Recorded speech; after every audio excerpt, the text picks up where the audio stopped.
Chères étudiantes, chers étudiants, bonjour. On va essayer de continuer notre cours de recherche opérationnelle. Donc, dans cette deuxième partie, on va essayer de présenter l'algorithme du simplex.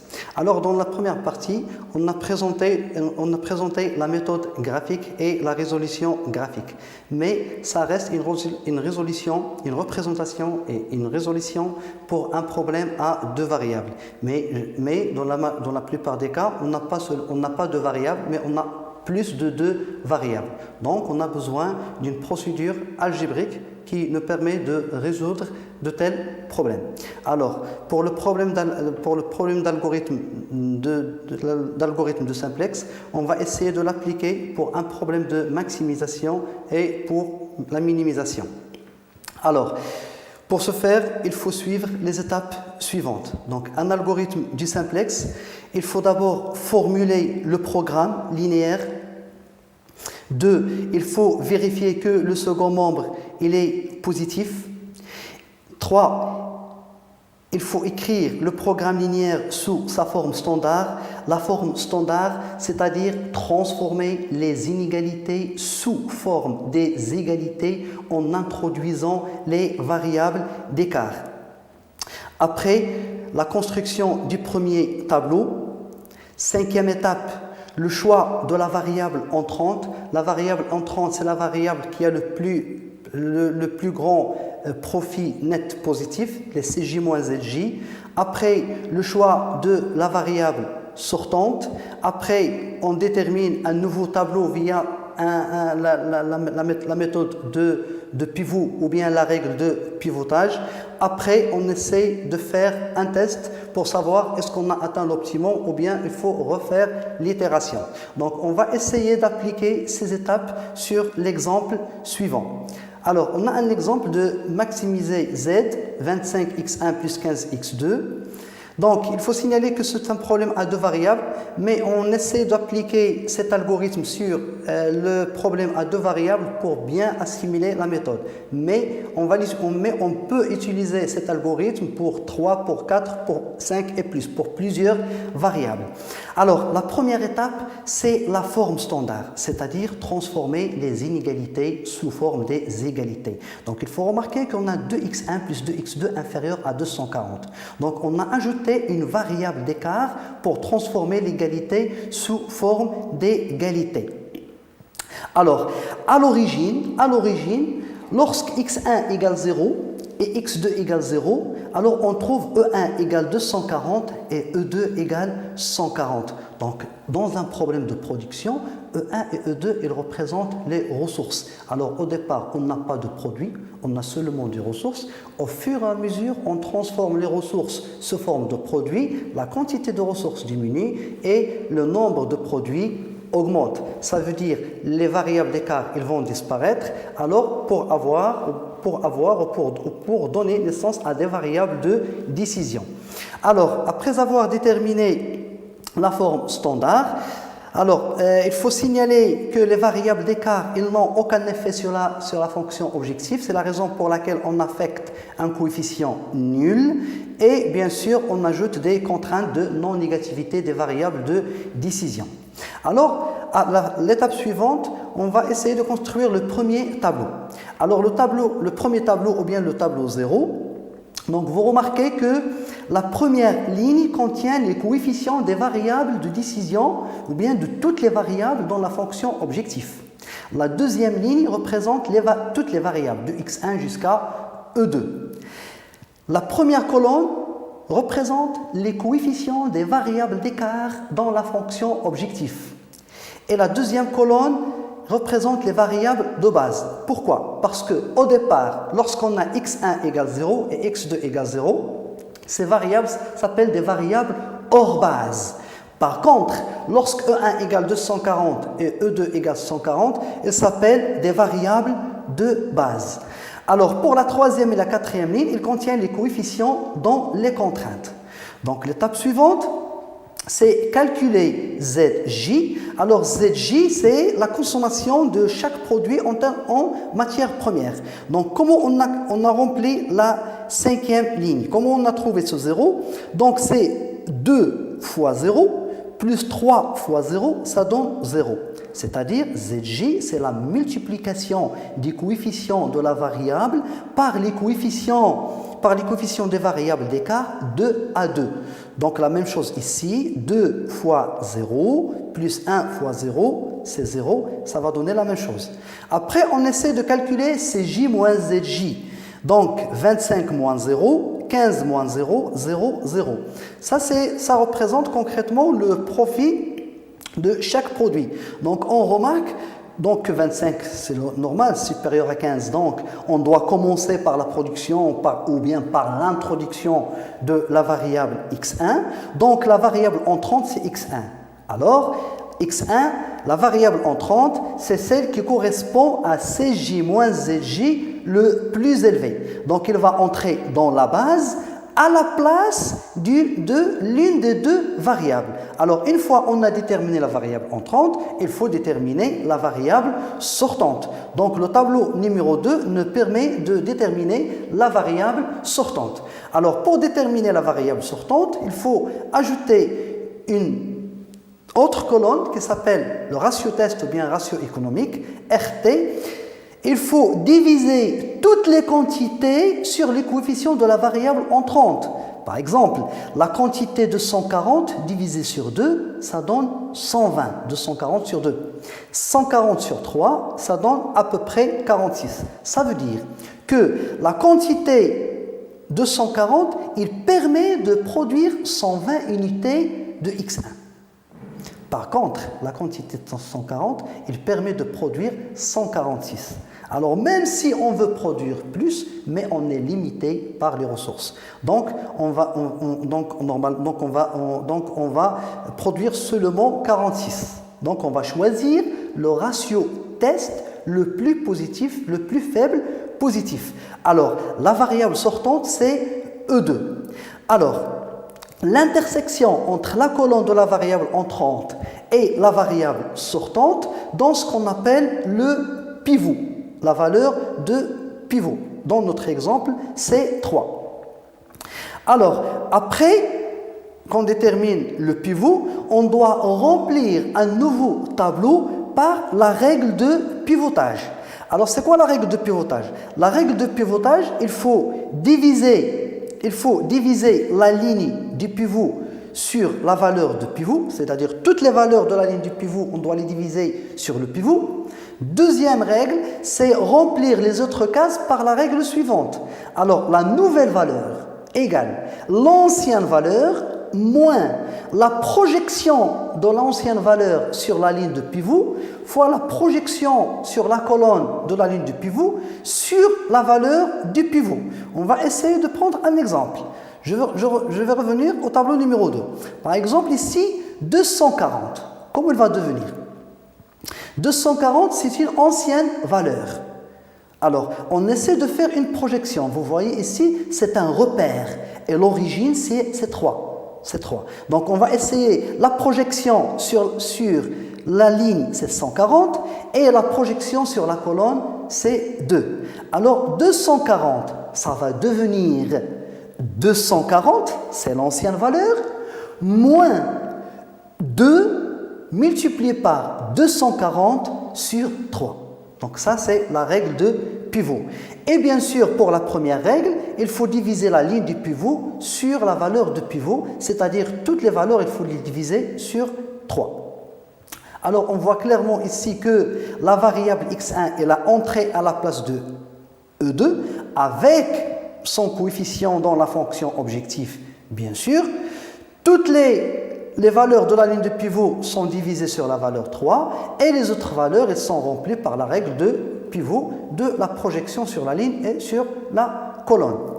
Après, on calcule à nouveau la valeur de ZJ, par exemple 0 fois 0 plus 1 multiplié par 25, ça donne 25, etc. Après, on calcule le profit net, c'est CJ moins ZJ, et on fait le test. Si tous les CJ moins ZJ sont inférieurs ou égaux à 0, alors on arrête. Notre solution est optimale.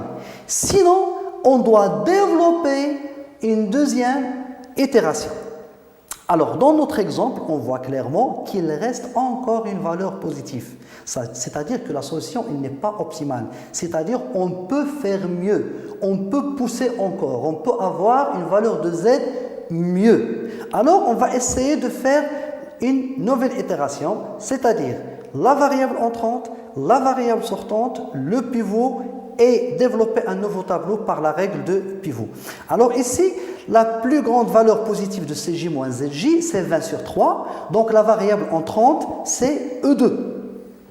Alors la variable entrante, la variable entrante, c'est x2. Et pour le ratio test, on va diviser les quantités sur la valeur de x2 et on essaie de choisir la plus petite valeur. Alors dans notre exemple, la plus petite valeur c'est 110 et E1 c'est la variable sortante et le pivot c'est 4 sur 3 et on applique la règle. On divise après la ligne de pivot sur le pivot et la règle de pivotage par la règle de projection. Alors, après, on développe ce tableau, on trouve que les valeurs de Zj, c'est 25, 15, 5 et 5, parce qu'on multiplie le coefficient 2 à 2. Il faut signaler que le x2 est là entré avec son coefficient dans la fonction objective. Et les Cj moins Zj sont tous inférieurs ou égaux à 0. Donc, on arrête parce qu'on atteint l'optimum. Alors, dans ce cas, le tableau il est optimal et on voit clairement que x1 égale à 110 et x2 égale 110 et qui donne z étoile égale à 1900. Donc, c'est ça l'algorithme, la procédure ou bien l'algorithme du simplex pour un problème de maximisation. Alors maintenant, on va passer au problème de minimisation. On va essayer d'appliquer la même procédure pour un problème de minimisation. Donc, je vais passer directement au problème de minimisation. Donc, on va essayer d'appliquer la procédure sur l'exemple suivant. Donc, l'exemple est de minimiser z avec 24x1 plus 20x2 avec deux contraintes, supérieures à 30 et supérieures à 40. Donc, la première étape, toujours, c'est transformer le programme sous sa forme standard, c'est-à-dire transformer la contrainte de supérieur en inégalité, mais la différence ici, on ne doit pas ajouter, mais on doit retrancher. Retrancher E1 et retrancher E2. Mais il y a un problème, c'est que lorsque x1 égale 0 et x2 égale 0, on trouve E1 égale moins 30 et E2 égale moins 40, ce qui est contradictoire avec la non-négativité des variables. Donc, pour résoudre ce problème, on va essayer d'introduire d'autres variables, ce qu'on appelle les variables artificielles, pour résoudre ce problème de négativité des variables. Donc, on va essayer d'ajouter des variables artificielles et on affecte à ces coefficients, à ces variables artificielles, un coefficient m qui tend vers plus l'infini, c'est-à-dire il doit être le plus grand possible pour ne pas influencer notre minimum. Alors, dans la fonction objectif, les variables d'écart, elles ont un coefficient nul. Par contre, les variables artificielles, elles ont un coefficient m qui tend vers l'infini. Bien sûr, avec toutes les variables, elles sont positives. Alors, et on passe au premier tableau. Sachant que, au départ, lorsque x1 égale 0, x2 égale 0, e1 égale 0 et e2 égale 0 aussi, on trouve le a1 égale 30 et a2 égale 40. Donc le tableau suivant est représenté de la manière suivante. Ça c'est le tableau initial, ce qu'on appelle le tableau 0. Donc au départ, x1, x2, e1 et e2, ils sont hors base. Et les variables de base, c'est a1 et a2, bien sûr avec des coefficients m dans la fonction objectif. La même chose, la deuxième ligne représente toutes les variables et la première ligne représente les coefficients et la troisième colonne représente les quantités. Donc, de la même manière, on va calculer Zj. Donc, Zj, par exemple, ici, on a 1 fois m plus 1m, ça donne 2m. Et 1 fois m plus 2m, ça donne 3m, et ainsi de suite. Alors, ici, on a inversé c'est pas CJ moins ZJ, mais ZJ moins CJ. Pourquoi? Parce que le problème de minimisation diffère du maximisation par le critère de choix de la meilleure solution. Parce que minimiser Z revient à maximiser moins Z. Donc on va essayer d'appliquer toutes les règles de maximisation et on essaie, juste il faut inverser CJ moins ZJ par ZJ moins CJ et on applique les règles de maximisation. Alors, pour la variable entrante, on choisit la variable qui a ZJ moins CJ le plus grand positif. Alors, on a ici, puisque m il tend vers l'infini, donc on va essayer de comparer 2m et 3m. Donc, 3m est supérieur à 2m.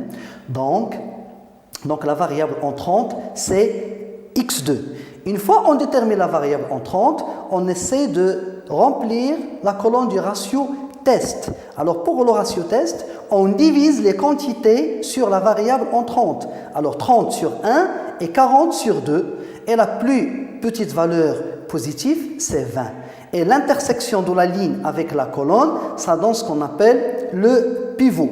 Après qu'on détermine le pivot, alors on passe au dernier tableau en appliquant la règle de pivotage. C'est-à-dire, on divise la ligne de pivot sur le pivot et on remplit les autres cases par la nouvelle valeur égale l'ancienne valeur moins la projection sur la ligne fois la projection sur la colonne sur le pivot et on obtient le tableau suivant.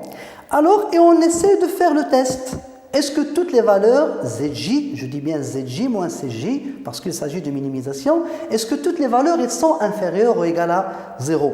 Alors on voit clairement qu'il reste encore deux valeurs positives, m sur 2 moins 14 et m sur 2 moins 10. Alors il faut comparer les deux. On a m sur 2, ici on va retrancher 10, ici on va retrancher 14, donc m sur 2 moins 10 est plus grand que m sur 2 moins 14. Donc la variable entrante c'est E2. Alors, une fois on détermine la variable entrante, il faut déterminer la variable sortante. Alors, on a trouvé dans le ratio test 20 et moins 40. Alors, on choisit la plus petite valeur positive. Donc, la variable entrante, c'est A1. Elle va quitter la base. Elle va être remplacée par E2. Bien sûr, E2 avec son coefficient de 0. Alors, une fois on remplace E2 par A1, on essaie de compléter l'itération et développer le nouveau tableau en divisant la ligne de pivot sur le pivot, parce que dans l'exemple ici, le pivot c'est 1,5. Donc, il faut diviser. Il faut diviser. كما شي حاجة. نعم يكون القميصة يتقسم. كما مشينا شكون شي هذا. لقيتو شي. Il faut diviser 3 de 1. Donc le tableau 3, on obtient le tableau 3, donc il faut diviser bien sûr la ligne du pivot sur le pivot et remplir les autres cases par la règle de projection des anciennes valeurs. Alors E2 il va remplacer O1 et on obtient enfin le tableau suivant. Après on essaie de faire le test. Alors on voit clairement ici que toutes les valeurs elles sont inférieures ou égales à 0, donc notre solution est optimale. Alors x1 il n'existe pas dans la base, donc il est nul.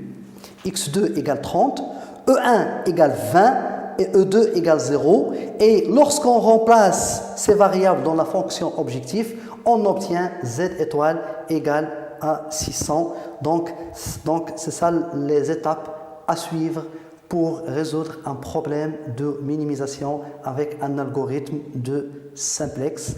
Et merci pour votre attention.